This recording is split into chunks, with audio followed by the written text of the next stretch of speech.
Hey guys, Timcast music producer Carter Banks here, wanting to wish you a Merry Christmas. We just signed our first artist to Trash House Records, and we have our first debut single coming out December 12th. Pre-save it on your favorite stream platform at trashhousechristmas.com. Support our work. We have this story from CBS News. Erika Kirk has one word for Candace Owens, who's been peddling conspiracy theories about Charlie Kirk. And admittedly, it's all a bit of heavy drama. But I actually think this does matter for a variety of reasons. And I think this is actually a big piece of the story today, which was Tyler Robinson had his first in-person hearing. And we're learning a lot about what's going on. Now, however, there are way too many people that live in Wally World believing the most insane things because of Candace Owens.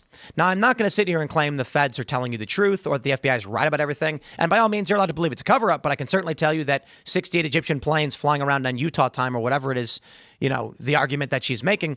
She claimed that E4s and E5s were lieutenant colonels. Did you see this going viral recently?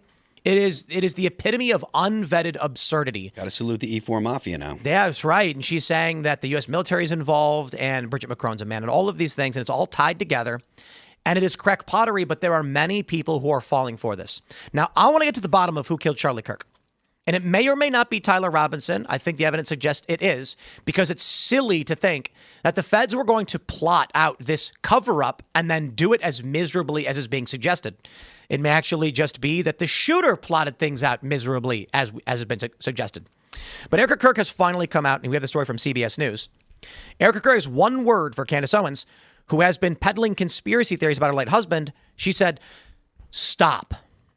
In the town hall set to air Saturday at 8 p.m., CBS News editor-in-chief Barry Weiss asked Charlie Kirk's widow what she wants to say to Owens and others who are making unfounded claims about his assassination. Stop. That's it. That's all I have to say. Stop. Owens used to work for TPUSA, the conservative youth organization. This we all know. We understand. Now, we have a response. Candace Owens has basically said no. They go on to say that Erika Kirk talks more about her husband, so this is going to be airing later. Candace Owens is saying her direct response was that Erika Kirk said stop lying. That was the question. And so Candace says, be more specific. Oh. What am I lying about? And it's funny because she pledged before that she would stop if Erika Kirk asked. So this is a grift. She's just peddling this for attention, and it's nonsense. And I do fear, again, to all those, I know a lot of people out there saying this is stupid drama. Who cares? What I care about is a tainted jury pool. And when they actually start to bring jurors in and they are asked, do you think have you heard anything about Tyler Robinson? Yes, I have. And what have you heard? I heard that he's innocent. Candace Owens says it was the military that did it. That's going to taint the jury pool. And I almost wonder if she's doing it on purpose. You know, there's a lot of people out there that say things like, oh, you know, it's okay for people to ask questions and stuff. And fair enough, it is okay for people to ask questions. But Candace isn't just asking questions. She's implying things, first of all. She's bringing up the FBI, and this is a Utah case. Right? Like, this isn't, as far as I know, this is not a federal case. This is being tried in Utah. Yeah, it's Utah prosecutors. Yeah, so it'd be the state police and the state DA that are actually handling it. The FBI was there to support, but the FBI isn't actually doing the case. There's just so many holes in everything that she says, and it's totally ridiculous. Let me play this clip. You can hear what she said. I already had this business. I was already at top of the charts. Okay, I said I wasn't going to talk about it. I actually did, because it's so ridiculous. Okay. But she says, I'm lying. And Erika responds, and her answer to what do you want to say to the podcaster Candace Owens, who is lying, is stop. So Erika would like me to stop lying. And I would like to honor that, okay?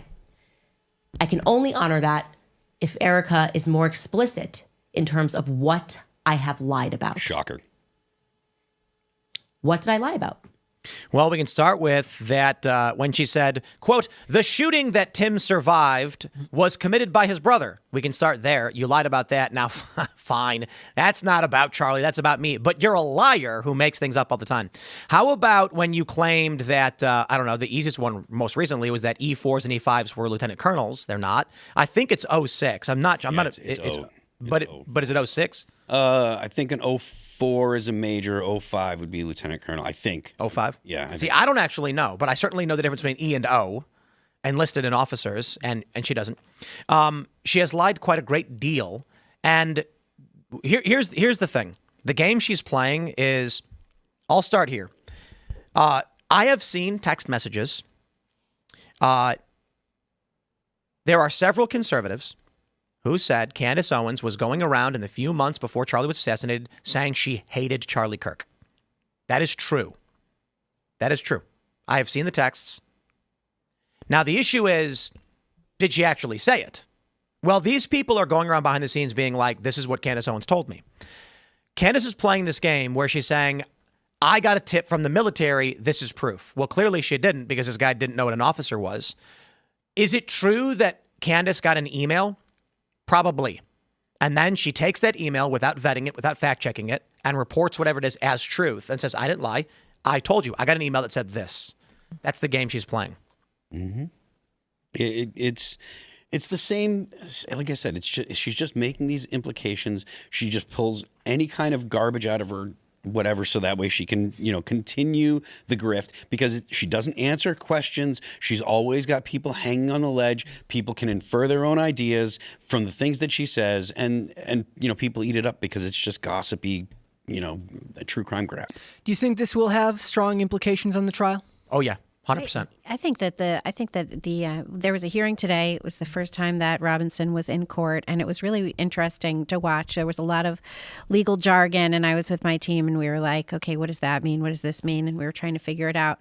But one thing that was really important to both the defense and the prosecution, and so you have the defense, the prosecution, and then you have two lawyers in there that are represented media, right? Two different groups of media that are in there saying, like, we need access. This is a 1A situation.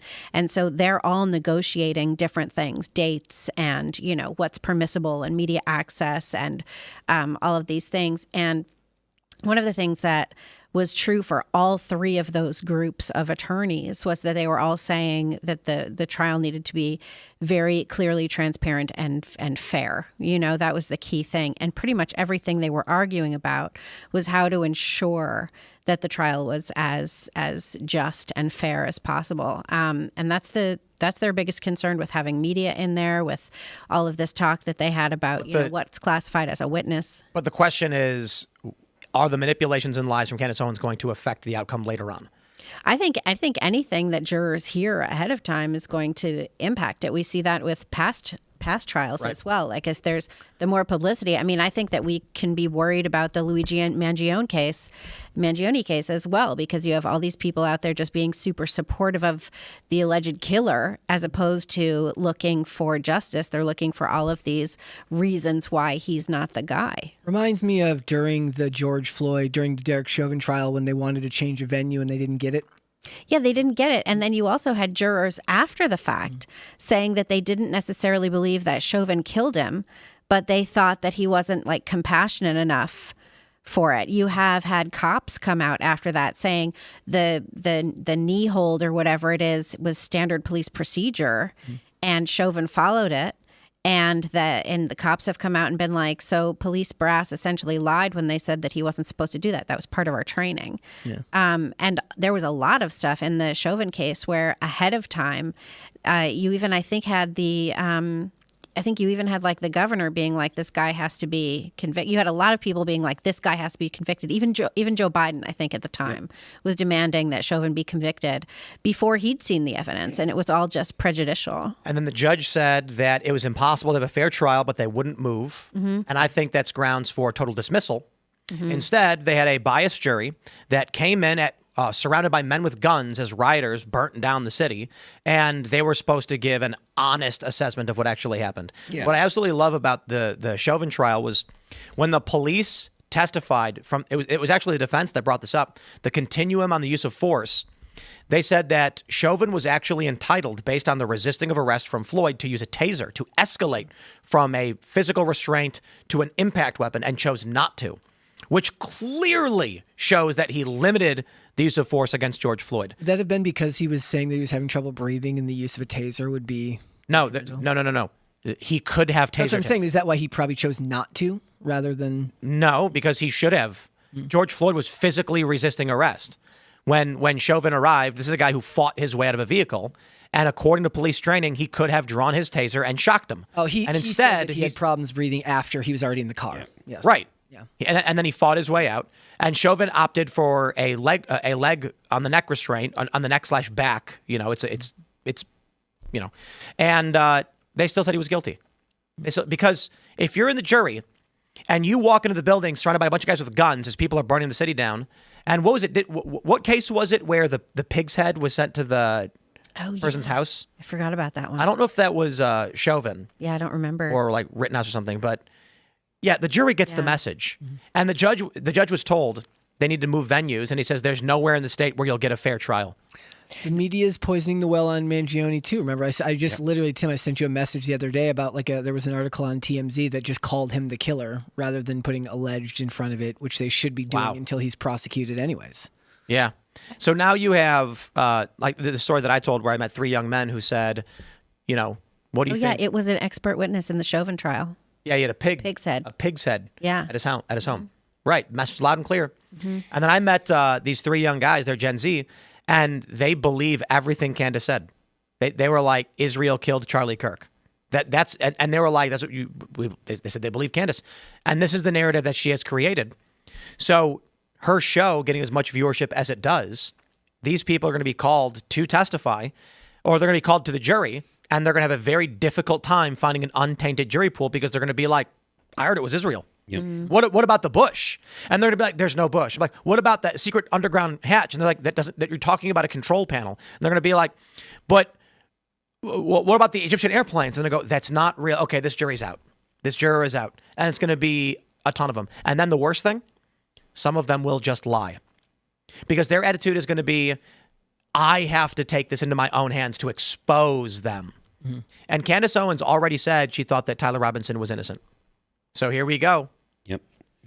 Do you really think that, I feel like a lot of this is on X and in Candace world, average people on the street, it hasn't made it to the level of riots in the street. When you're comparing the cases, the George Floyd case, it was present in the streets everywhere, riots. It was all over every news channel. I feel like some of this is in podcast X world, and maybe average Americans that might be called for the jury pool actually haven't heard about any of this. I think if you're outside of Utah, that might be the case. But I think that in Utah, which is obviously the jurisdiction, I think that people are probably acutely aware of it. And I imagine they're more, they're more receptive to the media that's going on. Not saying that you're wrong, but I think you're right in, other places as it gets further away. But in Utah, Utah is not the most populous state, specifically it was in the Salt Lake area. I mean, it's a fairly small community. And I think that people are Utah County? Okay. When I finish.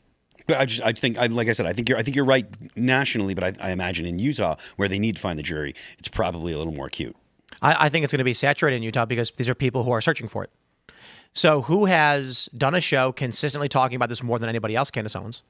And so I imagine the people in these communities are going to be going online and looking more into it because they're being affected by it. And they're going to find the one show that keeps doing it. But more importantly, part of the breaking point for me was when I bumped into 3 random Gen Z guys. And they were like, Candace says Israel's trying to kill her and they killed Charlie Kirk.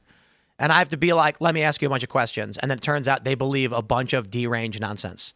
So yeah, it's absolutely reaching normies. These are not kids who watch the news. These were young guys just out on a Friday night. That's how widespread her stuff has become, and she brags about it. Thanks for checking out this clip from Timcast IRL. Make sure to watch the show live Monday through Friday at 8 p.m. Subscribe to this channel, and we will see you all there.